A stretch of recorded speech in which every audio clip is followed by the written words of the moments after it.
or always gave some encouraging words. Got to his son last, and he'd say, Tim, you're my Tim. And that's all he'd say. He'd never say, you did great out here in the field, you never did, you hit well or anything like that. So one day the mom asked him, so why do you do that? You're talking about Johnny over here, well, a great fielding job he did, and Bob over there hit a home run, and then when you get to Tim, you just say, that's not Tim. And he finally told her that that's my Tim. And you should know that I'm very proud of him, and that that's my way of saying I'm very proud of him, because he's mine. And so that kind of hit home to me that we're God's. When Jesus went to the cross, that was God's Son. And he still is God's Son. He still lives today. As we take the communion this morning, let's remember that we're God's.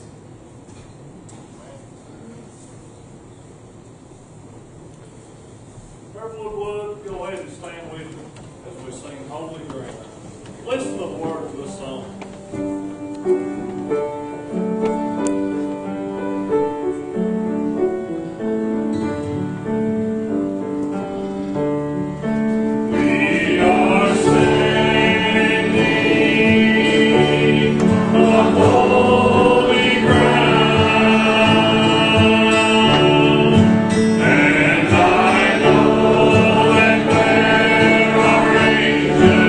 Angels all around.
we're standing on holy ground here today. Father, nothing special about this building. But Father, you're amongst us. Father, everything's holy. Father, we come to you this morning, Father, with thankful hearts. Father, for the love that you have for us, that you showed through Jesus Christ. Father, to send your Son to walk on this earth, to live as an example for us, and Father, live for us to crucify him. Father, you still have that love for us. Father, it's a love that we may never understand. But Father, we know it's a love that we can obtain by following you. Father, we thank you for this church in our Jesus. Father, we thank you for what it stands for and who it stands for. Father, so many times the world is against us and persecutes us, and Father, as long as we stand with you, we know that we will stand all times. Father, if we continue to preach and teach your word, Father, we know that we will have favor in your sight. Father, I thank you for that. Father, I thank you for this service this morning. Father, I pray that you will bless each and every person that's here. Father, I know if we come in with open hearts, Father, we come in to be changed. That's exactly what will happen. Change for the better. Father, I thank you and I love you in Jesus' name. Father God, just to continue this prayer, I ask that you would forgive us, Father, for when we fail you. Forgive us of our sins, for we all fall short. Father God, as we stand here before this table, want to partake of these emblems, Father, I thank you for the opportunity that we can have this time with you. Father, when your presence is here, it is so special. We thank you for that. Father God, as we partake of the bread, let us be reminded that is it resembles, or it is it's your body, and we thank you for that, Father God. And as we take this cup, it's your blood. It represents the blood that you spilled for every one of us, so that we have the opportunity to go to heaven. We thank you for that time, Father. Thank you for this time that we all can be like-minded and just look upon you, and thank you for what you've done through your Son, Jesus Christ. Father God, now I ask you to bless the emblems that are before us, Father, and I ask that you would bless the ones who protect. Father, may we do so in a manner that is worthy to you. In Jesus' name I pray.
Keeper. Keeper. In case you haven't figured it out yet, looks like Jordan's got a special. Oh, by the way, singing special on his birthday. And I told Keaton this morning, he said, today's Jordan's birthday. I said, yeah, I know, it's Anderson's too. You know that? He said, yeah, I think I know that. I think Anderson, he's actually in Grundy. Right? Yeah, he had to spend the night with his girlfriend since it was his birthday. He's from Guinea. Should be on site number, so I have to get him started way back.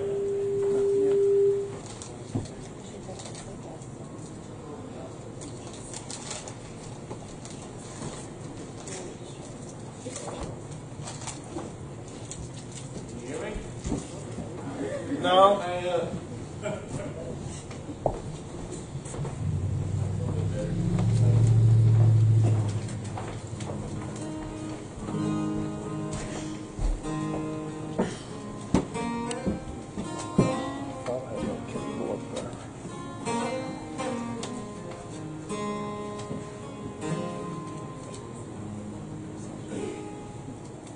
God sent His Son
I don't know about you guys, but I think we just need to have an altar call and call it church. How about you? Amen. What an amazing song. What an amazing rendition of that song. Speechless. It's amazing. Perfect. Thank you so much for that. It was great. This morning, as you all know, we finished up a week of Bible school, which was a good week. We had a lot of good times, a lot of fun. Our mission was to bring in school supplies, and we've done that. As you can see, we've done that. And our goal was to raise $400. And if we did that, my wife said that she would dress up like a little girl and ride a bicycle around the church. And this is one of the pictures that we got of her. In her little socks and too. There she is on the bicycle. And it was just a great time. She was a great sport. This time was not a pie in the face. She said no more pies. But we did it. We raised $400 and the church pitched in. We were able to go out and spend $500 more on school supplies. And that's just an amazing thing. We have got enough supplies for 200 kids in our area will be able to have school supplies for the first day of school. 200 kids. Is that not amazing? And it's all because we stepped up and reached out to the community and gave a little to the kids, educating them on the story of Jonah was our week, but mainly focused on Christ. We were able to plant that seed in a lot of these kids' minds.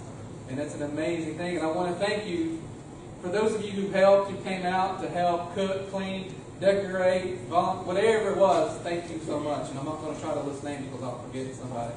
But thank you so much. It was great. It was a great week. Very blessed week. So thank you all very much. God used that week in a way that we're going to be able to give back to the area. Show Christ to the area. Be the hands and feet of Christ to the area. And I love it. It's a great thing, and I thank you guys for that so much. But now back to where we're at. We're in Nehemiah chapter 5, continuing on with the series of Nehemiah. And if you don't remember, if you weren't here, let me fill you in just a little bit. Nehemiah was a cupbearer for the king of Persia. He was the guy who tasted the food and drink before the king would eat it. So if Nehemiah didn't die, then the king would eat it because it could have been poisoned or something like that. Somebody trying to kill the king. So it was a very important job that he had. Very high status job that Nehemiah had. Then Nehemiah found out that his homeland, Jerusalem, laid in ruins. The walls were torn down. The gates had been burned. And it pierced his heart. And this moved him to action. He fasted and prayed. He fasted and prayed for 4 months. He let God go before him. And then, one day the king says, Nehemiah, why are you so sad? You're not normally sad. And Nehemiah tells him, he explains what's going on. And the king, the one who actually holds him captive, says, yeah, sure, you can go back to your homeland and you can start the rebuilding process. And not only did he allow him to go, he gave him the funds, he gave him supplies, and he gave him safety to go back to Jerusalem to start the rebuilding process. So when Nehemiah gets there, if you remember in chapter 2, he goes out during the night and he surveys the damage. He surveys the brokenness. He had only heard about how bad it was. He'd never really seen it. So he goes out and he puts himself in the brokenness. And he sees it firsthand and he's crushed. But he comes up with a plan to rebuild. And his people, they begin to rebuild and they're doing a good job. And then they come up against opposition. And the wall gets half built. And that reminds me of our spiritual life today. We come to a place and things get to seem a little too hard in life and we just stop there in our spiritual walk. A place where where we're comfortable, even though God is calling us to do more, we stop because of opposition. Now Nehemiah's people, they had come up against opposition. And it's, like I said last week, where there is progress, there will always be pain. No pain, no gain, right?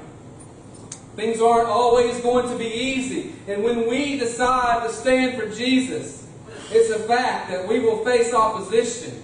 When we draw the line in the sand, Satan will attack. And he tries. Nehemiah, he organized the workers. Half of the men did the work and the other half stood with weapons. Those who carried materials did their work with one hand and held a weapon in the other hand, because the enemy was there, ready to attack. And that brings us to where we are today. Chapter 5. So if you're not there, go ahead and turn to chapter 5 of Nehemiah. First, I'll have a word of prayer before we start. Father God, once again, I come to you now thanking you so much, Father, for just the love that you have for us. Thank you for your many blessings that you bless us with, Father. Father, thank you for this church and what we stand for and what we strive to do for you, Father God. We just want to be the beacon in this community. We just want to let our light shine as bright as it can shine for you, Father God. And only with you are we able to do that. Father God, now I ask that you would be with us as we open up your word. May your word change our lives and only your word. Nothing that I do or say.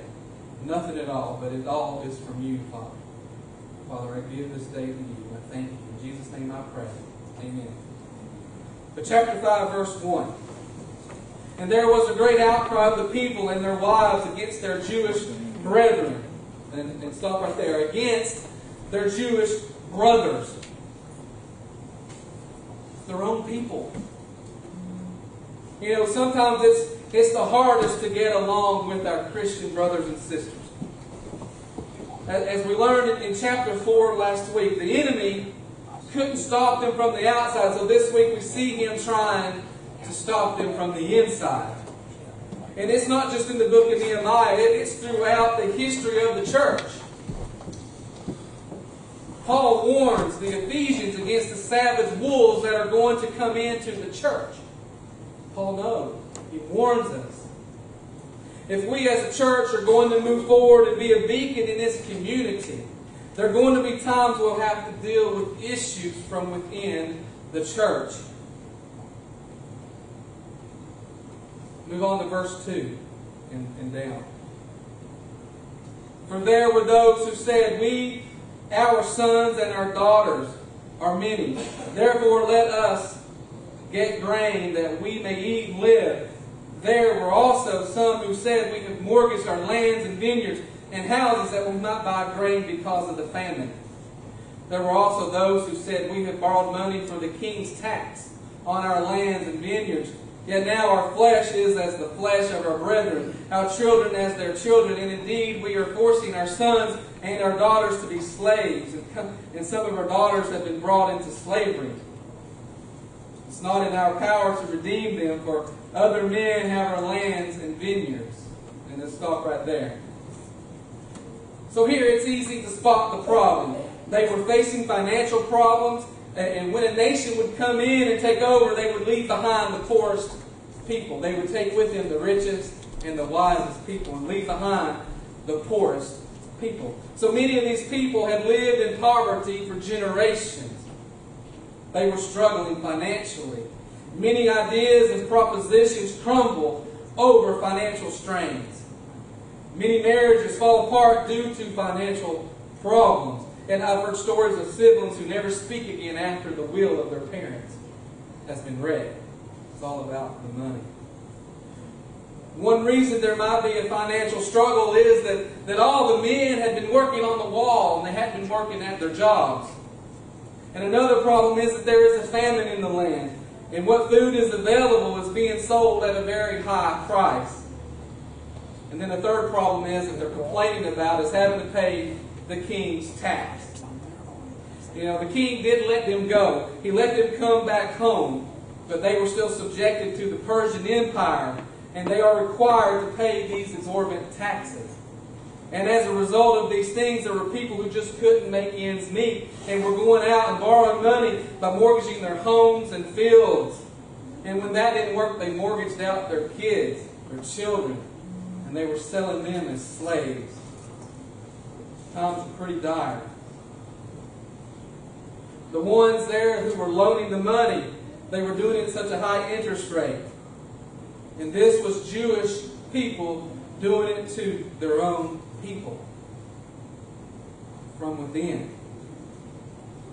Many who had been in exile, when they returned to Jerusalem, they returned and they come home with some money. And you might be asking how this has anything to do with God's people. But the underlying principle is still there. There are people in the family of God who don't always get along. And we might see people who ignore each other. Grudges that are held, gossip going on, or individuals working to promote their own agendas at the expense of others. And do you notice that there is no mention of the wall being built? God's people have gotten so caught up in their problems that God's work had been sidelined. All the unity and work came to a standstill. Move on to verse 6. And I became very angry when I heard their outcry and these words. Stop right there. God's people were not getting along and the work wasn't getting done, and that really struck a nerve with Nehemiah. He wasn't mad because things weren't going his way. He wasn't upset because he was upset because God's will wasn't being accomplished. And they were in direct violation of God's law. He couldn't just sit back and do nothing. And he didn't. He didn't turn a blind eye to it. And there are times that you're going to be required to stand up and speak up. But there is another element to that. And this element is often overlooked. Read verse 7, that very first part of verse 7. After serious thought. Stop right there. After serious thought. You can't have serious thought in 5 minutes, 3 hours, or possibly even a week. So he pondered it. He thought about it. It doesn't really say how long he thought about it, but he thought about it. He pondered it. And when you do this, when you don't just say things in the heat of the moment, you hold your tongue. You think about what you're going to say. You don't speak in your anger and say things you might not otherwise have said. Through all the political issues, through all the laws on gay marriage and even hot-button Bible issues, I refuse to get into any type of argument with anyone about these issues. When I see a post on Facebook, people going back and forth, one defending the Bible in truth, but also in anger. And truth without love is harshness. I've even found myself getting ready to respond or text or comment on something, and I think, whoa, slow down. But we got to think about this. And I need to do this after some serious thought. And that's another personal lesson from Nehemiah that we often learn. Take time to think about it before you react. I don't bring up issues in my family, in my church, or work, or other friends unless I have put some serious thought into it or prayed and even prayed about it. That's a lesson learned from Nehemiah. Move on, let's finish verse 7 and down. It says, after serious thought, I rebuked the nobles and rulers and said to them, each of you is exacting usury from his brother. So I called a great assembly against them, and I said to them, according to our ability, we have redeemed our Jewish brethren who were sold to the nations. Now indeed will you even sell your brethren, or should they be sold to us? Then they were silent and found nothing to say. Then I said, what you are doing is not good. Should you not walk in the fear of our God because of the reproach of the nations, our enemies? Stop right there. So Nehemiah, he had a healthy sense. He had a reverent fear of God. A fear that was absent from the other people. They just did what they wanted to do. The world is watching. And when others see us, Christians, doing the things that we shouldn't, saying things we shouldn't, in our workplaces, at the ball field, in the beauty salons, on social media, in the classroom, even in the Walmart parking lot, everywhere. When the world sees us, God's people, not behaving like we should, this is what they say. They say, what does that church have to offer? You know, when we're out here, we represent the church, and then we also represent our church. And they say, what does that church, or what does the church have to offer? Why are they acting that way? The world is watching us as Christians. We have been called to be a light and to be a witness in our lives and in the lives of others. Move on to verse 10. It says, I also, with my brethren and my servants, and lending them money and grain, please let us stop this usury. Restore now to them, even this day, their lands, their vineyards, their olive groves, and their houses. Also 100th of the money and the grain, the new wine and the oil that you have charged them. Let's stop right there. Nehemiah, he went straight to the nobles. He went straight to the source who were causing the problem. He didn't talk to everyone else about it. He showed courage by going directly to them. He went directly to them. An example, here a while back, a preacher shared with me several years ago. A preacher from a different area was sharing with me an issue they had happened in their congregation. And some of the most well-off people of the church were promoting their own agendas. You know, they were the ones who were prominent people. They had the most money, and they were promoting their own agendas. They were pretty much doing what they wanted to do, running the church how they wanted to do it. And the church was a struggling church financially. And without this family, you know, giving, the church would be hurt. It would be bad off. And they felt that they gave the most, so they had the bigger say and stuff. And it was creating a lot of conflict, and it couldn't be ignored any longer, so they sat that family down and they talked to them. Well, that family got mad and they left the church. And when they left, they said, how long will the doors be open without our money? You know, when you talk to people, you do take the risk. You take a chance that the worst will happen. And something in verse 11 that I think God spoke to me in studying this again is this. He says, restore to them even this day. Restore them even this day. Restore the relationships. Restore them. Fix what's broken even to this day. Today. Nehemiah wasn't waiting. And one thing I know that I need to do better is address things timely and be more specific. You know, Nehemiah didn't say, now go home and do better. He gave specifics. He gave specific things for them to do. They need to make it right. You know, he gave them direction. Restore to them this day the money, the fields, the grain. And that's a good lesson to learn. That's a good lesson to learn from Nehemiah. Use our kids as examples.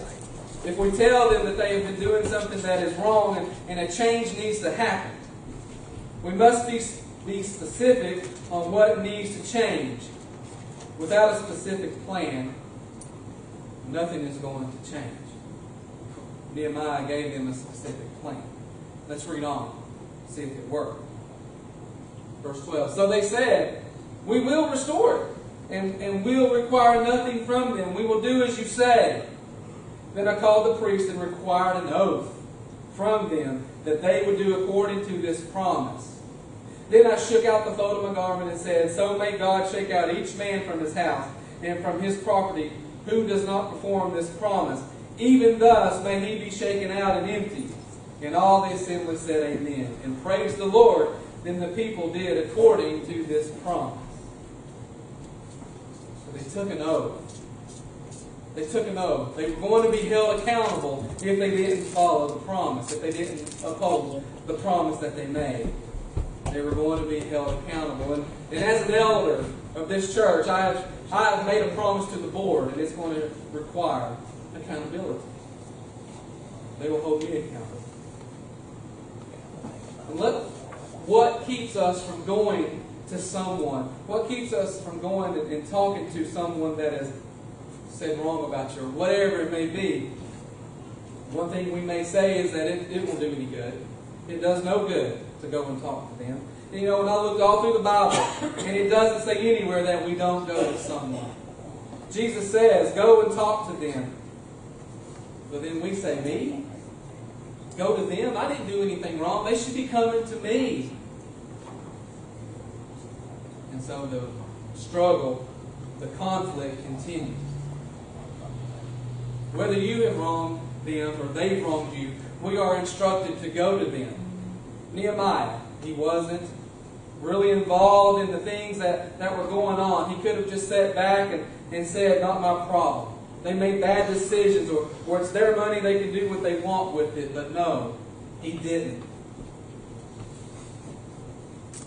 Let's move on to verse 14. It says, moreover, from the time that I was appointed to be their governor in the land of Judah, from the 20th year until the 32nd year of King Artaxerxes, 12 years neither I nor my brothers ate the governor's provisions, but the former governors who were before me laid burdens on the people, and took from them bread and wine, besides 40 shekels of silver.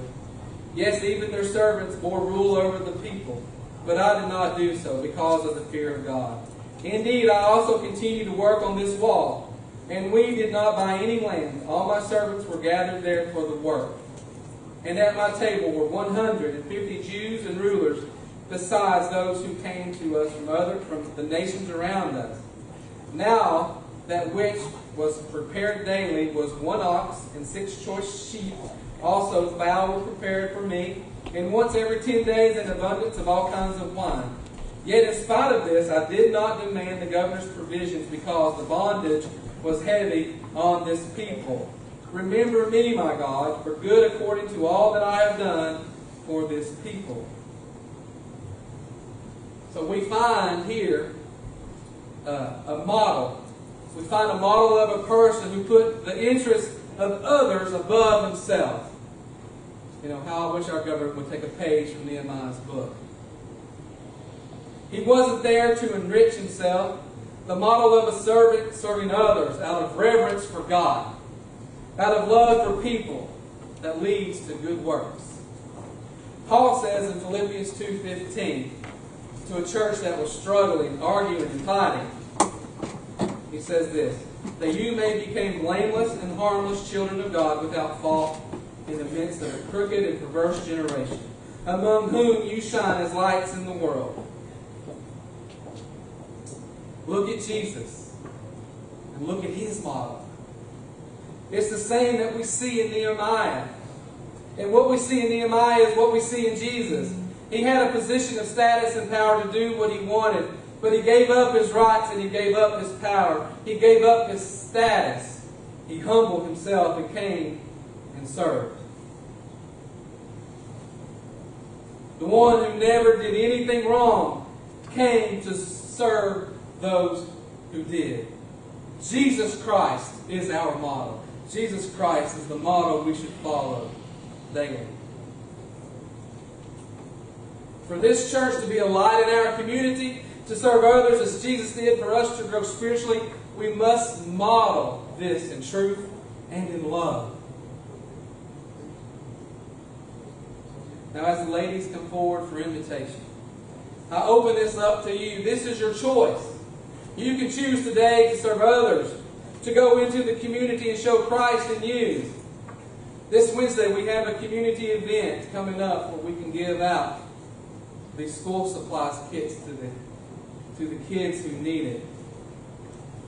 And we need people on hand. We need people on hand to visit with visitors, to ask them where they go to church, to get them excited about going, and to tell them the gospel, and to pray with them if need be. And I am praying, and I am asking you to join me. I'm asking you to allow God to use you to be a light in the community. And this event can be a catalyst to do something more. And if it's a flop, it's a flop. We'll dust our sleeves off and do something else.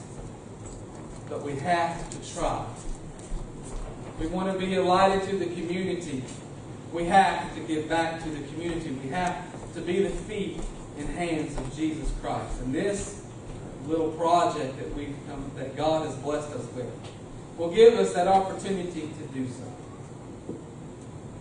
Now, my invitation is this to each and all of you out there. If there's anyone here today that does not know Jesus Christ as your Lord and Savior, today is the day to make that decision, to make Him the one you want to follow, to make Him your model. That is the invitation. And what a better day to do that than today. My other invitation is this: if you have fallen away, if you have slipped away, if you're not as strong in your faith as you feel you need to be, to make that decision today to change. Today's the day that you can give it back to Christ and change. And I urge you to do so. And as we stand and as we sing our hymn of invitation, have thine own way, Lord. You have a decision to make, come forward and I'll be here to meet you. We'll pray with you. We'll do whatever we need to do. But I urge you to make a decision today. Let's sing.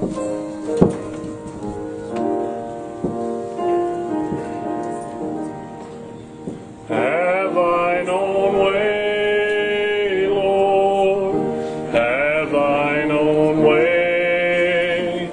Thou art the potter, I am the clay. Mold me and make me after thy will, while I am waiting, yielded and still. Have thine own way, Lord, have thine own way. Wounded and weary, help me, I pray.